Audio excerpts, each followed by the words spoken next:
You can provide actions on the foreign key with keywords on delete and on update.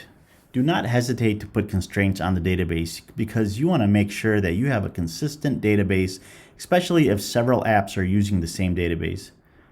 The actions that you can specify for a foreign key are on delete, which responds when you try to delete a primary key that's used as a foreign key in another table, and on update, which responds when you update a primary key that's used as a foreign key in another table.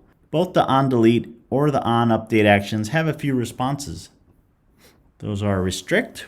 Restrict is the default action if none's provided, and it will reject any update, insert, or delete if it violates referential integrity. Set default sets invalid foreign keys to a default primary key value. There's set null, which sets an invalid foreign key value to null. Cascade will make all the same primary key changes to the foreign keys.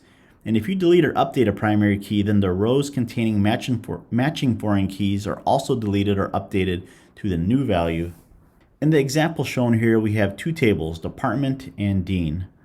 And the dean ID column in the departments table is the foreign key that references the ID column in the dean table. The on delete cascade keywords that we have in the department table, that causes the database to delete the row with dean ID 123 from the department table when the dean ID 123 is deleted from the dean table. The on update set null keywords, that causes the database to set dean ID 456 to null when the dean ID 456 is changed to 789, for example.